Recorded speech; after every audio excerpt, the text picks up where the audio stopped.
یہ جو 2 روزہ تراویح، 3 روزہ تراویح اور یہ 10 روزہ تراویح یہ پڑھنا صحیح ہے؟ تراویح تو سارا ماہ رمضان سنت المؤکدہ ہے جی یہ تو 10 روزہ تراویح اب بولتے ہیں، لیکن یہ کہ یہ شاید اس سے بھی لوگ مس گائیڈ ہوتے ہوں گے یار کہ قرآن ختم ہو گیا تب تراویح گئی خلاص ہو گئی. نہیں تراویح تو چاند رات سے لے کر آخری رات جو رمضان کی رہتی ہے روزانہ سنت مؤکدہ ہے، اور نہیں پڑھیں گے تو یہ قرآن کیا جاتا ہے 3 دن میں، 5 دن میں، 7 10 دن میں. تو اگر کوئی صحیح قرآن پڑھے 3 دن میں جیسے تراویح میں تو یہ جائز ہے، گناہ نہیں ہے. مگر آج کل جس انداز میں پڑھے جاتے ہیں نا قرآن کریم 3 روزہ 10 روزہ، کہ وہ کیا پڑھ رہا ہے یہ سمجھنا مشکل ہوتا ہے. اتنی اسپیڈ سے پڑھتے ہیں، اگر یہ اسپیڈ کی وجہ سے حرف چبا جاتے ہیں تب تو اس طرح پڑھنا یہ گناہ ہے. تو پھر تو اگر ایک حرف بھی پورے قرآن کریم میں چب گیا، آدھا ہی نہیں ہوا، تب تو پورا قرآن ہوا ہی نہیں نا، قرآن کریم کی سنت نہیں ہوئی. اور جس میں وہ حرف چب گیا اگر معنی فاسد ہو گئے تو پھر وہ رکعت کیا نماز ہی ٹوٹ گئی. وہ اگر وہ اس کو درست نہیں کرتا نماز کے دوران، جیسے اس کو یاد آ گیا کہ میں ایک حرف چب گیا، اب یہ لوٹے اور اس کو درست پڑھ لے تو ہو جائے گی نماز، ورنہ پھر نماز وہ 2 رکعتیں جو تھیں وہ ٹوٹ گئیں اور قرآن کریم ختم نہیں ہوا.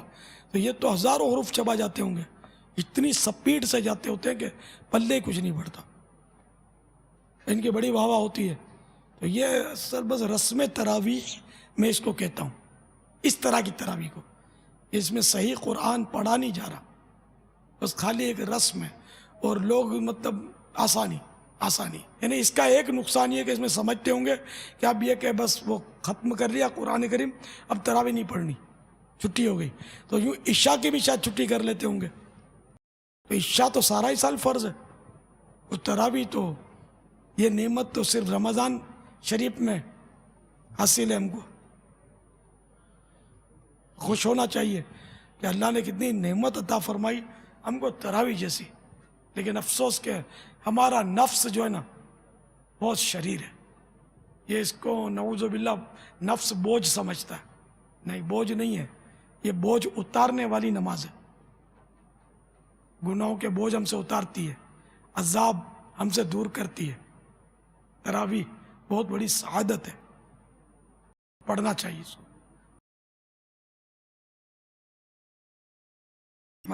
نعمت ہے. خیر، تو یہ مطلب اس طرح کے بھلے حافظ صاحب ہے تو کیا ہوا، حافظ صاحب نہیں ہو، حافظ صاحب کہلاتے ہیں. حافظ قرآن تو وہ جو قرآن پڑھے، یہ قرآن تھوڑی پڑھتے ہیں. یہ تو بہت پرانی بات ہے، دعوت اسلامی ابھی بنی بھی نہیں تھی. مفتی اعظم پاکستان مفتی وقار الدین صاحب رحمۃ اللہ تعالی علیہ سے اسی طرح کی میں نے کوئی بات کی تھی کہ وہ جو حدیث پاک ہے کہ بعض قرآن پڑھنے والے ایسے ہوتے ہیں کہ جن پر خود قرآن لعنت.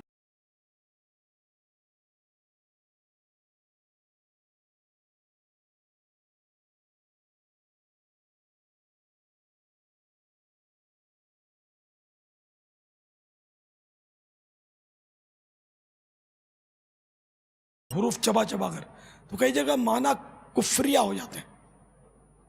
پھر اس کو ہم حکم کفر نہیں دیں گے، ان کو پتہ نہیں ہوتا. یہ اب میں جاہل کہوں گا تو ناراض ہو جائے گا کوئی، نہیں علم نہیں ہوتا، اتنا علم ہے وہ یہ نہیں کرے گا. ہو علم کا عالم دین نا، اور فن جانتا ہو قراءت کا، وہ کبھی بھی اس طرح نہیں پڑھے گا. ایسے قاری ہوتے ہیں کہ جو نہیں پڑھتے، مصلی بھی نہیں سناتے، ان کے پیچھے کوئی پڑھتا ہی نہیں ہے، کیونکہ وہ قرآن سناتے ہیں اور قرآن سننے کے لیے لوگ تیار نہیں ہیں.